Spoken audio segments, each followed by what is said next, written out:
Hello, everyone. Welcome to today's Lunch and Learn. Thank you so much for being with us today. All right, we're going to go ahead and get started. So thank you, everyone, for joining the Illinois Environmental Council for our Lunch and Learn series. We hope that these sessions will keep our community connected and informed. Since our founding in 1975, a group of dedicated grassroots environmentalists, IEC has led advocacy campaigns by allowing environmental organizations to pool their resources and create a higher profile for environmental issues. Today, IEC represents more than 100 environmental organizations and community organizations as well, operating in the state of Illinois. And so today, if you're not a member of IEC and you're able to give, please consider joining today by using the link in the chat box. My name is Kimberly Fair, and I am the Chicagoland Conservation Manager here at the Illinois Environmental Council, and I'm so glad to see all of you today. I have just a few housekeeping items for you all to note. All attendees are muted by default, and if you joined Zoom today by phone, you may press *9 to raise your hand. You can also use the chat function to ask any of your questions or add comments or provide resources. And if time permits, at the end, we'll take some live questions at the end of today's session. So without further ado, I want to kind of go over our agenda for today. Next slide, please. So we're going to just go ahead and welcome our amazing guests today. We're going to give you some information about the Vote Yes campaign, and then we're going to go into the history of the forest preserves with a deeper context from Veronica Kyle, and thus also that history from Benjamin Cox as well. And then we'll have some questions, and then we have just a couple of Vote Yes announcements at the end. Next slide, please.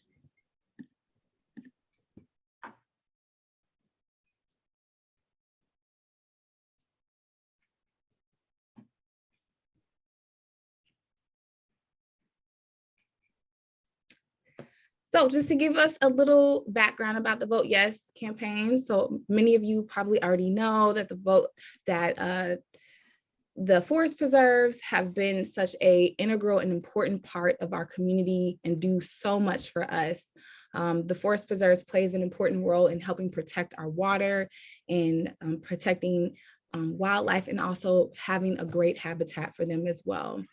It also gives an amazing place for kids to play, for us as community residents to seek respite, and then also has amazing opportunities for careers, and then also scholarships that are offered throughout the county.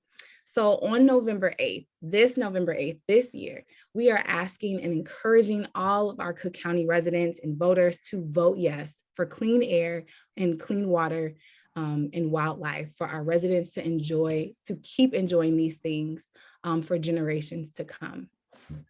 Next slide. But I can't let you go before I tell you the 5 reasons on why it's so important for you to vote yes in November.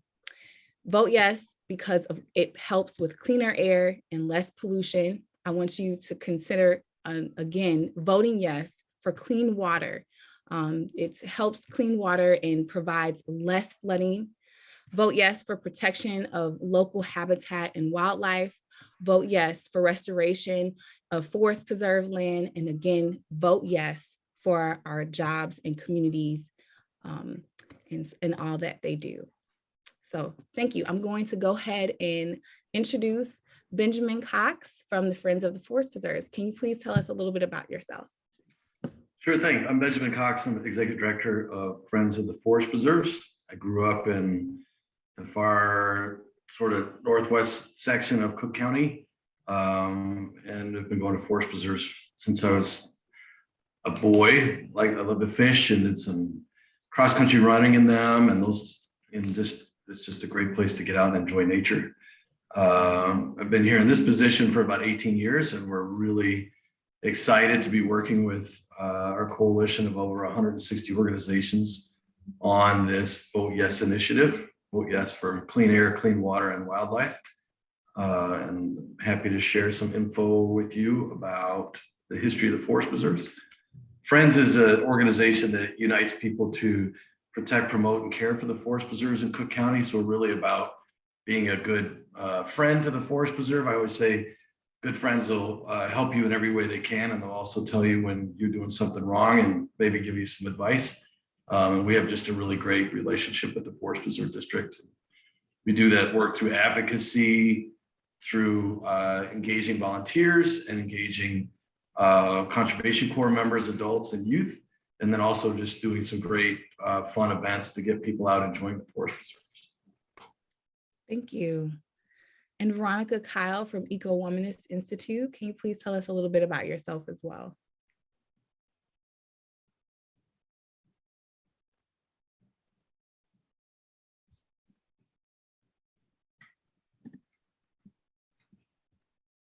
Veronica, are you still with us? Yes, can you hear me? I'm sorry. Yes, yes. Yes, and we have clear weather, so there shouldn't be any tech issues. Thank you, Kimberly, IEC, and Benjamin. I don't get to see Benjamin and people very much in person anymore, so it's nice to be at the table. For many who might be on this call, for 13 years, I was a 13-year outreach director for Faith in Place, which is a local organization that started in Illinois working with faith communities and now has spread out to others in the Midwest. I transitioned out of Faith in Place last year to nurture a long-awaited dream of mine with my co-visionary founder, Valerie Hill-Ross, who's in Atlanta and might be on this call, to start the Eco-Womanist Institute, an institute started for Black women by Black women, reaching out to our sisters from another mother as well, who are in the sustainable arena. And Eco-Womanist Institute provides support, programming, our 3 pillars: leadership development, advocacy, and soul care and self-care to many of us who we consider ourselves healers of our common home, who often don't get the restoration and renewal services that we need. So thank you for having me today. Thank you. Thank you for joining us. Thank you both. Okay, next slide, please. All right, so Benjamin, it's on you. You can take us away. Go ahead. Thank you. Please go ahead to the first slide. I'll talk about the history of this Forest Preserve District here in Cook County. It's the oldest and the largest and the first Forest Preserve District of its kind in the country. You can see some photos here of folks in their fancy clothes and their long dresses and suits and hats out participating in a walking club that helped form the Forest Preserves. Jens Jensen and Dwight Perkins, a couple of landscape architects, tried for many years to get the Forest Preserves established. And in fact, they had to get the law passed at the state level 3 times, and it was challenged in court repeatedly. In fact, the last time they challenged it themselves just to make sure that it actually passed, and if it didn't, they were going to give up. Thankfully, they managed to get it done. And so in 1914, the Forest Preserves were in Cook County here were formed. And you know, it's a type of government that other places don't have, that you know, you go to other communities and talk to people about their park districts, their school districts, but they don't know what a Forest Preserve District is because it's unique to Illinois. Go to the next slide.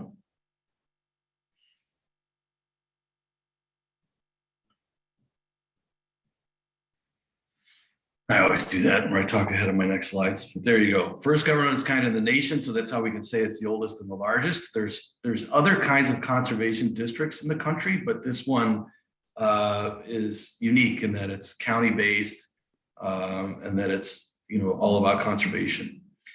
It's also, you know, there's a number of these throughout the state of Illinois, 15 or 16 conservation districts and forest preserve districts, but This one's the largest, which I think is really counterintuitive because here we are in Cook County.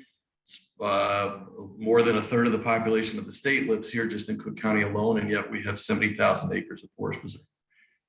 Go to the next slide, please. So we'd like to say that the Forest Preserve District is not a park district, that it's sort of the opposite of a park district, that it's 80% of the land is for conservation.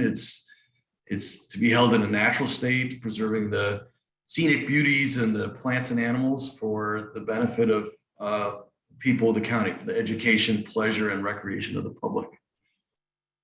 Next slide, please.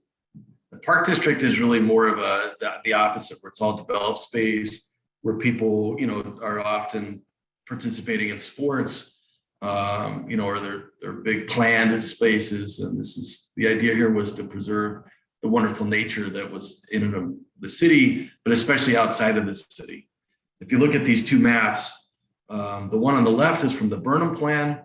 Chicago is the second city, not because it's second to New York, but because it's the second time it was built. It burned down, and as we all know, and there was a plan, the Burnham Plan, that came together that really talked about a lot of different things that would be done here to make it a better place for all of us. And one of them was the plan for a free and clear lakefront. You can see in the plan there's actually a whole series of islands that were going to be built out in front of the lake. We have one that's northerly island, the rest weren't built, but parks and boulevards in the city, and then forest preserves outside of the city.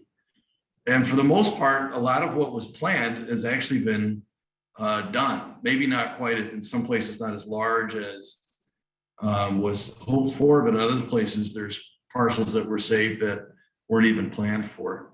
You can see the map on the left actually doesn't include that top left portion of Cook County, the sort of the panhandle up there. I always say Cook County looks like Florida, a little bit thicker, but like Florida. And so the panhandle up on the northwest corner there, that wasn't even in the Burnham Plan. The rest of it, though, you can see it sort of lines up. Next slide, please. So this one actually shows just a little bit of where, for example, on the North Branch of Chicago River, you can see some of that lines up on the Des Plaines River, and then down in the Palos region. That Palos parcel alone in the southwest portion of the county is 15,000 acres. That 15,000 acres is the same size as the Indiana Dunes National Park. It's our closest national park. It's the forest preserves together at 70,000 acres. If you made them one piece of land, they cover up about half of the city of Chicago. They would be in the mid 40s on the list of national parks. So there's 63 national parks. And this one would be in the mid 40s if it was made a national park. Some people think it should be a national park. And it's just, we could go on and on about how significant this forest preserve district is. Next slide.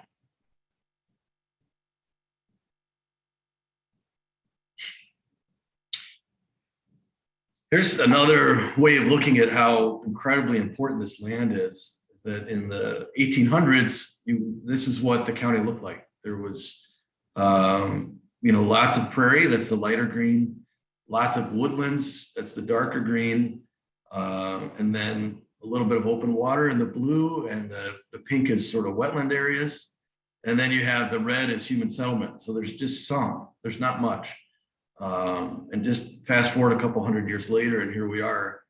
Almost all the land in Cook County that is conserved or is not developed is forest preserve district. It's all the bits that are green with the yellow lines around them. In fact, I'm seeing one spot in this slide, we should update it because there's actually a huge addition up in the northwest corner that we could add. The Forest Preserve District owns, almost all the open space. Metropolitan Water Reclamation District owns a bunch, and then there's a little bit here and there from park districts, the Nature Conservancy, and those types of things. And there's some farmland left, but for the most part, if it wasn't for the forest preserves, we wouldn't have any open space. And it's a key component of our community and respite from the city, and good for our health, and good for the plants and animals, and we could go on and on about all the benefits. Next slide, please.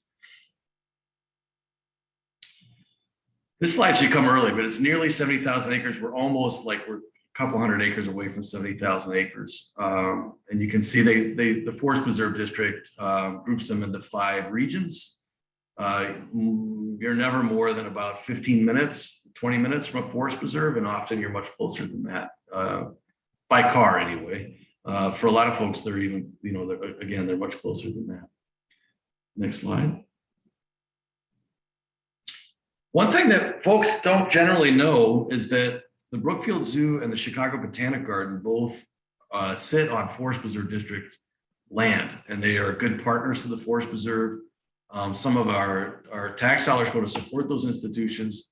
They match that funding many, many times over, and they're world-renowned, important institutions, and we're glad that they're part of our coalition and part of our partnership. Next slide.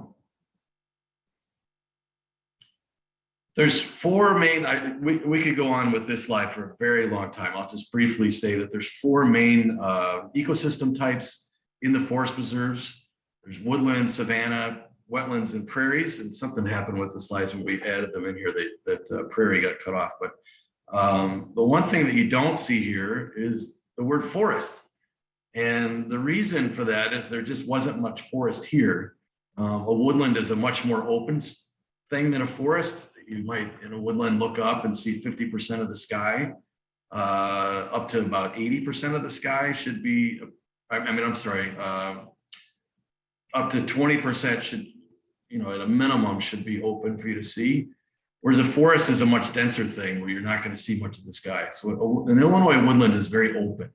And the word forest and forest preserve district is actually a reference, an old English use in England, speaking to lands that were set aside for recreation, for hunting, for fishing, that type of thing. The main difference between a savanna and a prairie, thank you for that question in the chat, is that a prairie has no trees. This one you can see trees in the distance, but in the prairie itself, there's no trees at all. A savanna will have a few trees, and it can actually be a heavier coverage of trees than this is showing. But there should be a few scattered oak trees. And the thing that actually makes them different that we know science, through scientifically, is that the suite of plants, the kind of plants that grow in a savanna, might also grow in a prairie, but the grouping, the very specific group in a savanna is very different than in a prairie. And it's a different ecosystem type. Next slide. So biodiversity is a fancy word for the number of species that can be found in an area. And Cook County is the most ecologically diverse county in Illinois. It's also this portion, this sort of Chicago wilderness region, as we refer to it. It's from southeast Wisconsin through northwest Illinois into northwest Indiana, or northeast Illinois into northwest Indiana and southwest Michigan. I'm getting all my souths and norths confused, but you get the idea. Is one of the most biologically diverse places in the country, and maybe even in the North American continent. In other words, we might not have giant mountains and other, beautiful vistas and those types of things, but what we do have is this incredible mix of species that are dependent on the land that we've saved here. And all these different plants and animals and insects, and we could go on and on about all the critters and the different living organisms we can find here that are just really unique and special. And I think that's something that we don't lift up and celebrate enough. That it's something for us all to be proud of here in Cook County. Next slide. This is actually probably closer to 200 species, threatened and endangered species. And it sounds depressing to say, look at all these endangered species. But the positive thing is that they're actually find refuge here in Cook County. That because of the forest preserves and some of the other lands that have been saved, they have a place to be, they have a place to live, they have a place to exist, and that's part of our natural and cultural heritage, and it's part of the purpose of the forest preserves is to preserve these species for all of us, and for them, for those species themselves, but for all of us to enjoy and to see and to celebrate. The rest of the state, most of it, the Prairie state, was farmed. And so that's why you don't see a lot going on in the rest of the state. If you get way down south, you get into the Shawnee National Forest, and that's probably the next biggest chunk of land in the state. And I should look it up. I'm not sure the exact size. I'm sure it's actually bigger than the forest preserves in Cook County, but next slide, please. Here's some of the species that can be found here in Cook County. Bald eagle and river otter. The river otters and bald eagles for that matter, were extirpated from the county. In other words, they just weren't here and they've made recovery and they've come back. And if you ever get a chance to see the Forest Preserve District's biologist presentation on river otters, it's one of the most enjoyable things I've ever seen. They're just incredible and interesting creatures. They're voracious eaters. They travel far. They're really smart. They actually play. There's evidence of that. That's a lot of fun. And then we also have Blanding's turtle and the black-crowned night heron. The next slide. And there I am holding a couple of my favorite species, although I'm doing it wrong. You shouldn't ever hold a salamander without protection because you can give them things from your skin. You can pass things on to them. But I love reptiles and amphibians, and you wouldn't believe the stuff that's here in the county, including a rattlesnake that even the scientists can't find very easily. It's a very reclusive creature that hides and it's hard to find, but it's part of our heritage here in Illinois, in Cook County. I think that's it. I think, Kimberly, is there one more slide? Yeah, that's one. Oh, recreation. Sorry. So recreation is a huge component of the forest preserves. It's really important. It's what gets most people out and enjoying them. The number one use by far is trails for biking and horseback riding and walking and running, but then also picnics is number two. There's over 350 miles of marked trails. There's over 200 picnic groves and picnic shelters out there for folks to use. Really, really, heavily used. There's families that have been having family reunions for 40 and 50 years at the same grove every year. There's paddling, there's 5 campgrounds, there's golf courses, there's 40 fishing lakes, sledding and cross-country skiing, and I could just go on and on and on and on about all the different ways that you can get out and use the forest preserves. They're open 365 days a year from dawn to dusk. Don't be in the parking lot after dusk, you'll get a parking ticket. But otherwise, they're out there and they're open and they're free for all of us. There's a few things that you pay to do, but for the most part, there's just a ton of programming and facilities and different opportunities to use the preserves all for free. One more slide. That's it. Okay, thank you. Thank you so much, Benjamin. Thank you. All right. Oh, I just wanted to say one thing. It was great to see a lot of familiar names in the chat and in the participant list. And I'll be happy to answer questions when we're done here. Great, thank you. All right. So our next segment is a deeper context of the forest preserves and the African American experience with Veronica Kyle.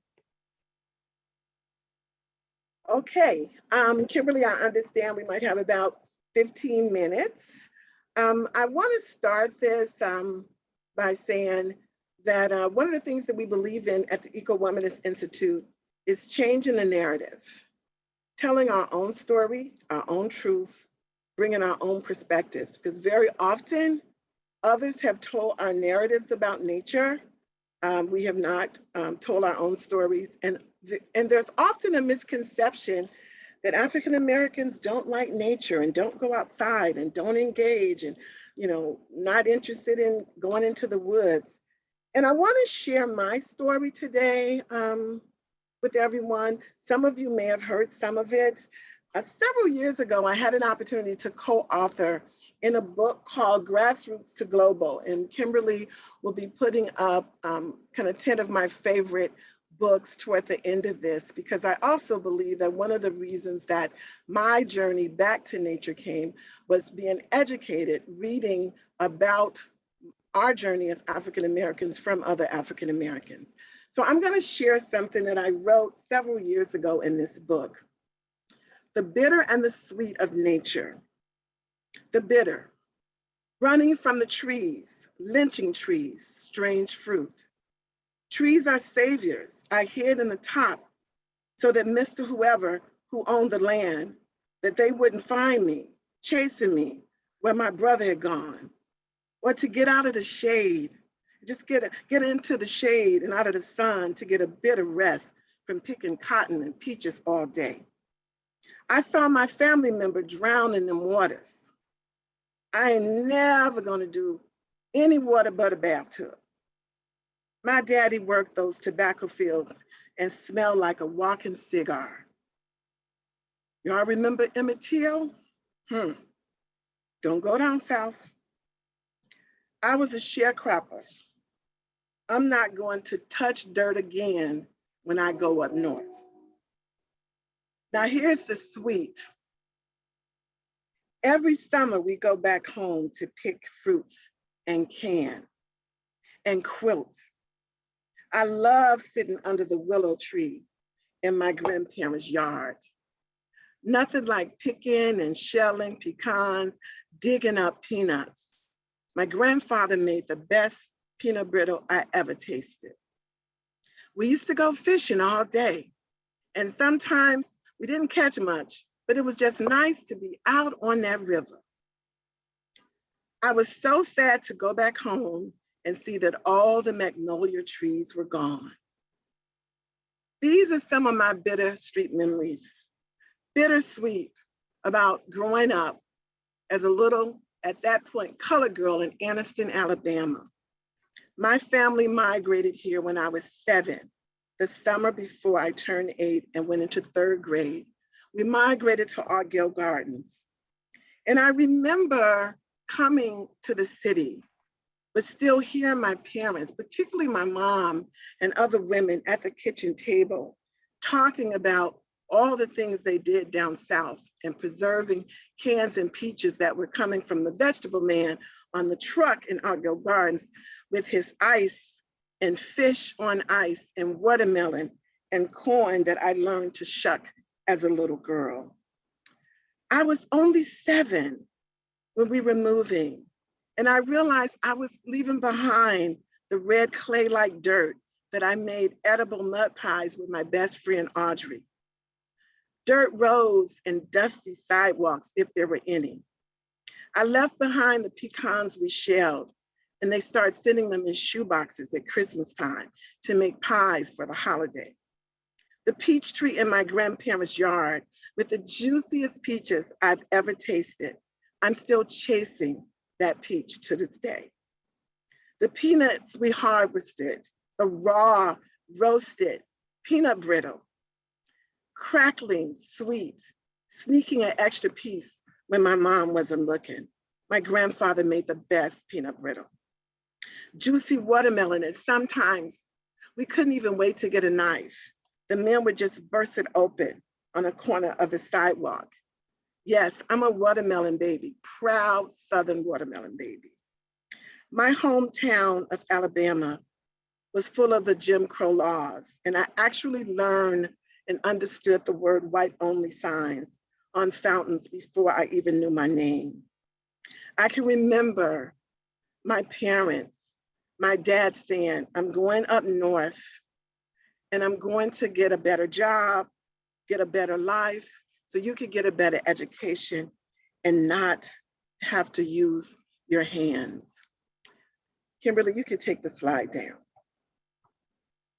I want to say to everybody today that at the end of that journey was the beginning of a new journey for me and my family. And we're no different than many other families. What we do and how we navigate in the North is based on all of that natural nature connection from the South.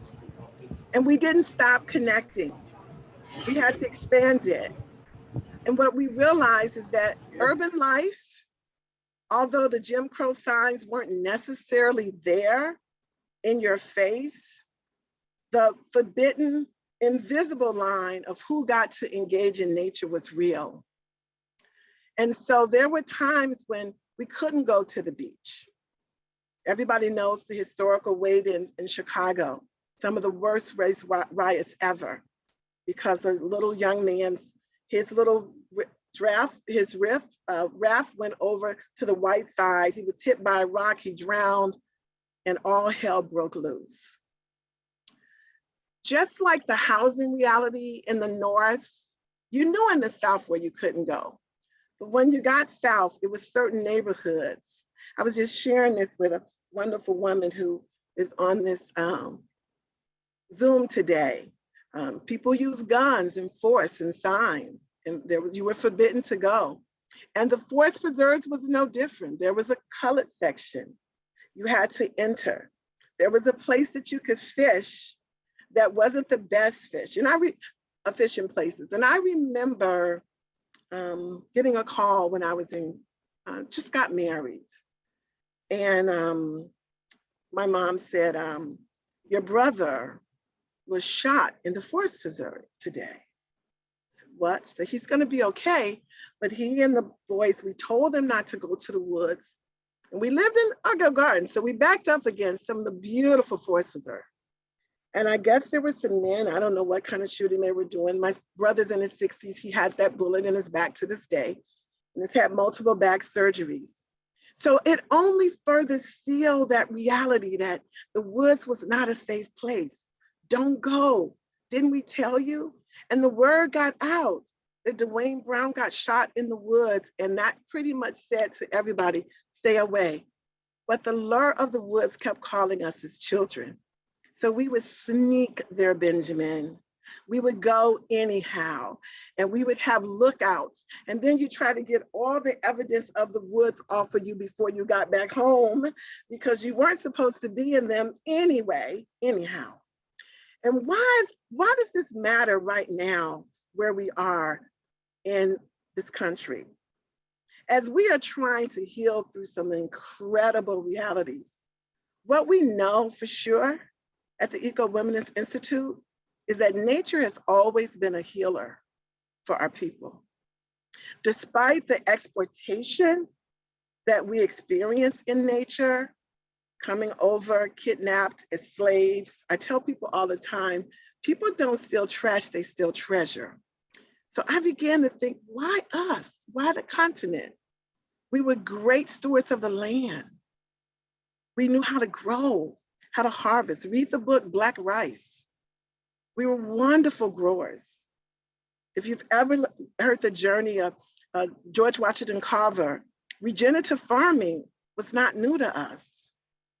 As a matter of fact, when fertilizer was first brought to many of the farms, my family tells the story that the Black farmers were not allowed to get any, because people thought somehow they would grow bigger and more. So they kept doing regenerative farming. They had the best collard greens, the best corn, the best everything. And finally, some of the white farmers had to come down and say, what you doing? Show me. So this whole idea of being naturalists, being connected to the land. I remember hearing a story from a sister named Helen, who's part of the tree keepers here. And she brought the seeds from the sweet gum tree. And she said Harriet Tubman used to have the slaves step on them because they're very sticky and piney, and so that they can bleed and get calluses on their feet. So when it was time to run away, the bloodhounds could not find them. We all know that we couldn't go to the clinics and many of the doctors. So Big Mama would go out to her herb garden and pick things and get you well. You drink something and Lord, it tasted horrible, but the next day you could go to school. If there was a sore or a burn, I mean, this is nothing new. It's just being renewed. And for us at the Eco-Womanist Institute, and for me as a person who's been on this journey, I had to get myself back outside, because we grew up with our parents just saying to you, declaring, Kimberly, go outside and play. And what we're saying right now in these challenging times to all of us, go outside. This morning I got up, and like so many of you, 9,000 things on my plate, including trying to get a few slides to Kimberly. And I sat outside to hear the birds, and I saw a squirrel teasing and playing with the birds, and the bird knew how to get away, and I saw them working together, and nobody was fighting. Nobody was prey. They were playing. And this is what we've got to get back to, because now we're prey. We shouldn't have to say Black Lives Matter and all lives matter and whatever. We all know that we are nothing without each other. I don't apologize for the years that I didn't want to get in the water and learn to swim, because as a Black little girl with natural hair, when you went in the water, your hair shrunk up and your mother would say, I just straighten your hair and you've got to go to church, you've got to go to school, don't you get your hair wet. But now look at the liberation of being exactly who we all need to be naturally, like nature brought us into the world. So we embrace that reality in the Eco-Womanist Institute. I embrace it. Valerie is a co-visionary, embrace it. The women who come to the table, the ones who support us, embrace it. Our Mamas and Me program, which we started from the inspiration of our first inaugural intern, Autumn Holmes, who had graduated from the University of Illinois, an environmental studies major. And she started interning with us, and she said, this is a really bad time for mothers and children because everybody's doing remote learning and the mothers are all irritable. And she's a young lady, she didn't have children, but she observed this from her family and friends. And she said, everybody is fussing and crabby. We need to do something to get people outside. And I said, what do you want to do? She said, I want to start some field trips. Let's get them to the forest reserve. Let's get them to the park. Let's go to the woods. Let's go to the lake. Let's get out to the Children in Nature Museum, but let's get outside. And so we started the Mamas and Me program 2.5 years ago. And every month we do nature outings. But we don't just go out in nature. We talk about being out in nature. How do you feel out here? I know when I go out, my blood pressure lowers. Sometimes I leave the house and I'm so frustrated about something. By the time I walk and listen to the trees and the birds, I'm good. So I'm hoping as we talk about things like the Vote Yes campaign, Kimberly and Ben and Hank, that we're telling people to vote yes for healing. It's our tax money. So just so you'll know, I'm all about getting my money's worth. So I've taken groups out to the camps, spent the night, climbed the climbing wall. I don't ever put that on Facebook. If you see me on that wall, you hear no pictures allowed, okay? Roasted marshmallows, wieners, dogs, the works, because I live in Cook County. I deserve to be there. I took the overnight camping thing in October. It was so cold with my husband. I did it for the team when I was at Faith in Place. And I put up tents. I did all that and I hiked and I swatted, mosquitoes in the summer when I go to the woods. Why do I do that? Because my ancestors couldn't recreate openly. They could play, they could work, but they couldn't play. That is the paradigm that has to stop. I'm sorry, I put on my stopwatch so that I would not have to talk too much. So I know I'm over my 15 minutes, but I want to conclude by saying this. As we talk about reconnecting and bringing diversity into our natural settings here in Illinois, we've got to tell our truth while it's not there. Why did we get here? How did we get here? We can't pretend that segregation, brutality, violence, and over-exploitation of African American, Black and Brown people on stolen land, let's go here. These are very difficult conversations to have because very often we are standing on the shoulders of history that doesn't want to be talked about. And I think if we're really going to liberate ourselves and heal with nature and from nature, we're going to have to tell the truth, the whole truth, and nothing but the truth about everybody's journey in nature, because it hasn't been romantic for all. It hasn't been easy for all. But we have an opportunity to shift that paradigm, Kimberly. We have an opportunity right now this moment in time when all hell is breaking loose, literally, even in our city. I don't even read the paper anymore because I just can't do it anymore. I don't want to see about when another person is shot. I don't want to hear about it. I don't want to think about it. And we're inundated with that, but we may not be able to get all of that to go away, but we can create safe, nurturing green spaces for our people in Cook County and those who come to visit us to enjoy. Thank you.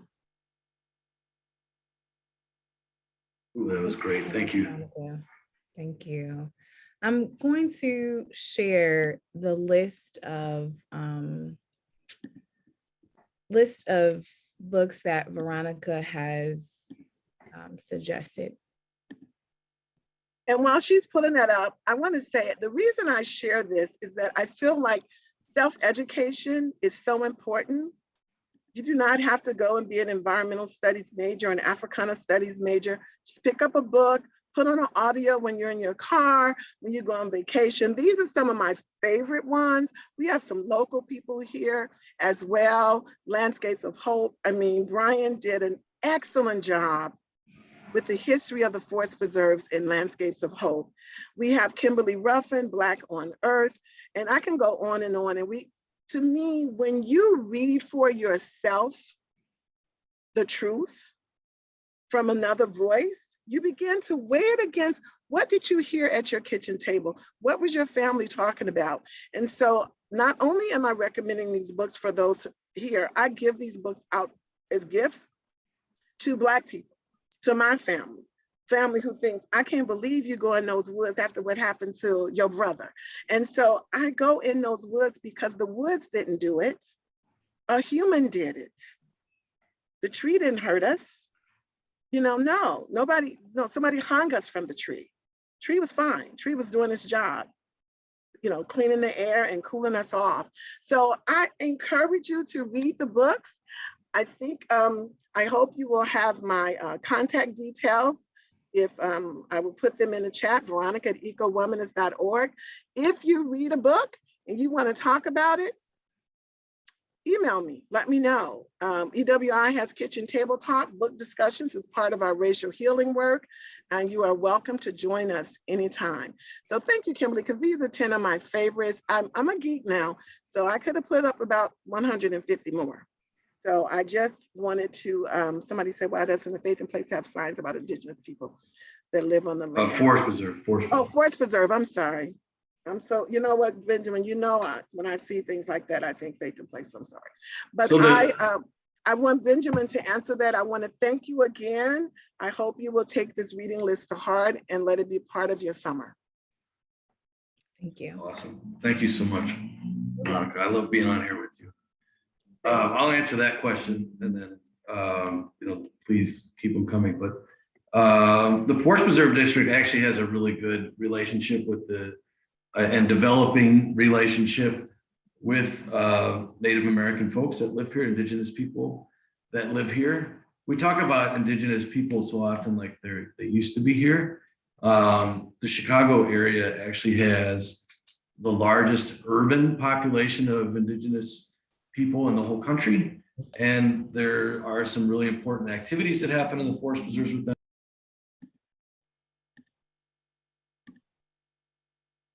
Oh, Benjamin, I'm sorry, you're muted. All right, I'm sorry. So did I get any of that? I'm going on and on. No. Go ahead. Yeah, okay. The Forest Preserve District has a really great relationship with Indigenous folks. Here in Chicago, there's an annual powwow. There's a lot of work being done on the land acknowledgement statement, which land acknowledgement statements should include what you're actually going to do, not just like, hey, thanks for the land, see you later. But actually, what are you going to do now? There's some really cool natural features that have been put in. So serpent mounds and other celebrations. I do think they could do a lot more with signage. There's a little bit of an attitude of less signs are better in the forest preserves, but I think you're right. They probably could do a little bit more with some explaining and that sort of thing. Friends of the Forest Preserves is working with the Forest Preserve District on some new signage for the Chicago Portage site, which is arguably the founding place of Chicago. It's where a lot of folks came together for hundreds of years to trade. It's out sort of southwest a little bit of downtown. It's a national historic site. It's part of the National Park Service. And we're going to add some signs there that help explain that point of view a little bit better and that part of the story. Because right now there's a giant sculpture there that just kind of celebrates explorers. And if you're an indigenous person or a person of color, it's actually a little intimidating because you're like, here come the dominators, here come the settlers, here come the colonizers. And so we want to start to tell the other side of the story here too. Thank you for answering that. All right, do we have any other questions from our audience members?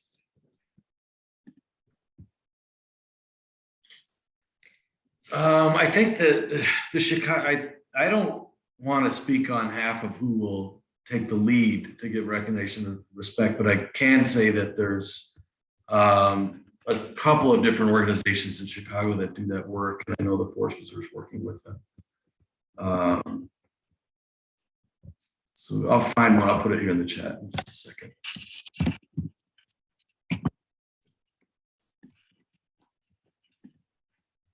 The Chicago Native American Center is really an important organization here in the Chicago area. And I know there's another one that I'm not going to remember right off the top of my head, but those are some of the folks that the district really works closely with.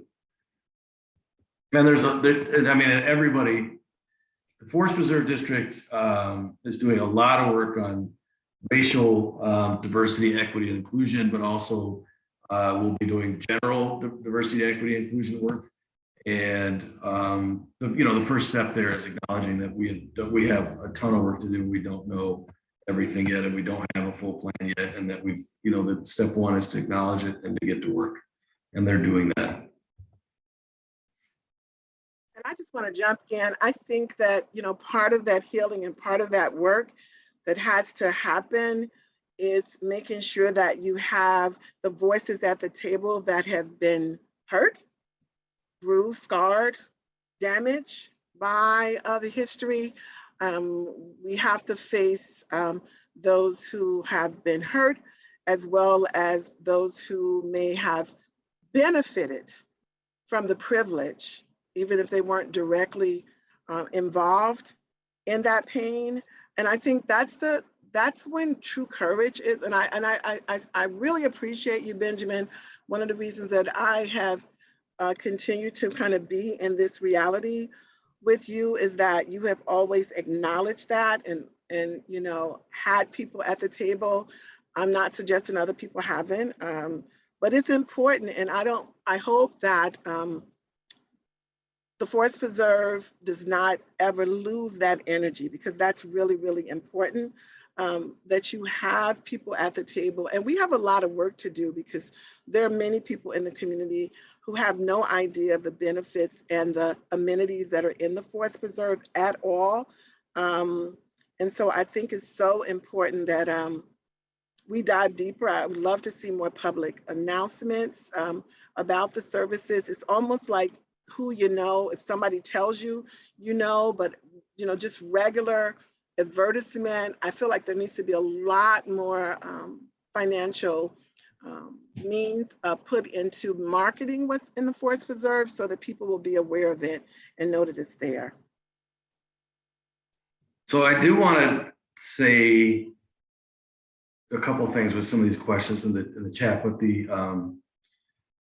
we're getting kind of a lot of questions about the Cook County, the Forest Preserve District of Cook County, the staff, and their roles and their work. And I work for Friends of the Forest Preserves. I'm a separate nonprofit. I work for a separate nonprofit organization as an advocacy organization. So I don't want to keep answering all the questions about the Forest Preserve, because I'm not going to get them as complete as I should. I can't say that I've participated in a panel about Forest Preserve policing. There was a bad incident a couple of years ago. Some people might have seen on the news where a police officer was watching a woman getting berated for wearing a Puerto Rican flag shirt.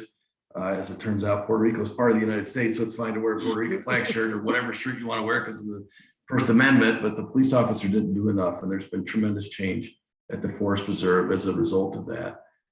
Again, a lot more work to do, not even close to getting there yet, but they're working at it.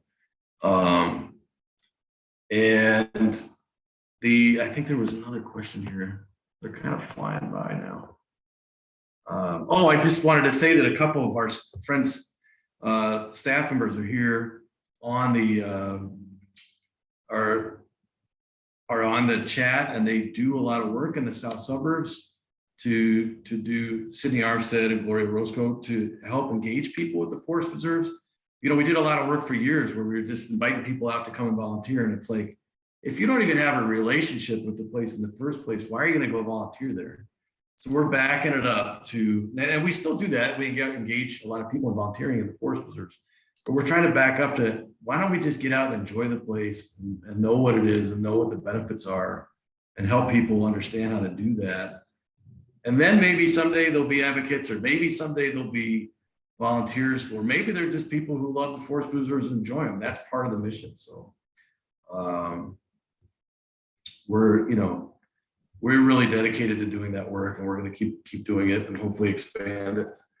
And like Veronica said, help get people, just help people even understand what's out there and what's there for them. Great, thank you so much. And I just want to also thank our participants for being so on top of the chat and the questions that have been coming out for them. So I'm going to just get us to this last portion. We have a couple of Vote Yes announcements. The first one is that we are going to have a coalition-wide meeting on July 20th at noon. If you're not a coalition member, you definitely should become one and take the pledge to vote yes today at Vote Yes Preserves. I will also place that in the chat. And also we have another great program. A part of the Vote Yes campaign is our amazing Vote Yes ambassadors. And our ambassadors are coalition members who want to take advantage of deeper engagement, being able to spread the word about the campaign, educate others about the referendum, and just take them out in nature for a good time. And so if that's something that you're also interested in doing, we have a couple of trainings coming up with Benjamin and Henrietta Saunders, who's also here. They lead our ambassador trainings. And so we have one that is going to be tomorrow. And I will also post the links for those in the chat before we conclude today. But thank you so much again for joining us today for our Lunch and Learn series. I just would like to reiterate, if you are not a member of IEC, definitely take the time to become one. We would love to have you in joining us as environmental champions. So I'm going to stop here. Does anybody have any questions before we conclude? I'm going to go. Sure. There was one important one there that flew by a second ago. So what is the referendum asking for? The referendum is asking for us to vote yes to increasing our property taxes by a minuscule percentage, 0.25%. And you can see more. Hank's putting it here in the chat. Thanks, Hank. Vote yes, forestpreserves.org. It tells you a lot more about it. But the basics is that for a few bucks a year, the forest preserves are going to get a lot more resources. It's a very underfunded forest preserve district, and that'll allow them to do more land acquisition, more restoration, more programs for families and adults, more jobs programs, and to help keep our water and air clean here in Cook County. It's the first time that the Forest Preserve District in Cook County has gone to a referendum since 1930. Counties around here do it all the time for their forest preserves. It's a special unit of government. It's the main way that they can increase their tax rate. And this one's just terribly underfunded and understaffed. And that's a long political history that we don't need to get into, but we're making improvements and have been for about 20 years now at the forest preserves, and they've made a lot of progress, and it's time to get some more resources for them. So please be sure to dig to the end of your ballot and find this question and vote yes on November 8th. And I just want to add to that. I'm so glad you mentioned that this small percentage of our tax money, I think it was like $1, so it's a very minuscule amount, will help with job creation. And just so you'll know, I've been able to see many, many young African Americans, Latino students, Asian students join the training programs provided by the Forest Preserve. This is really, really important because they're the messengers. They're the ones, when people can see them in their community and they're connected, we have got to be able to increase our workforce in the natural environments. I'm so excited to say that we have people at EWI, one of our mamas and me who's really involved in the program, Lucinda Williams, went through that program and she is now serving as a volunteer naturalist with us. So it's just exciting when you can see young people have a new skill around nature and bring that kind of job opportunity to the community. So vote yes. Yes, vote yes. Thank you again, everyone. And we appreciate you joining us for our Lunch and Learn. See you next time. Thank you. Thanks for running it, Kimberly. Thank Thank you. you, Ben. Thanks, Thank you, Veronica. you See all. you. Thank you.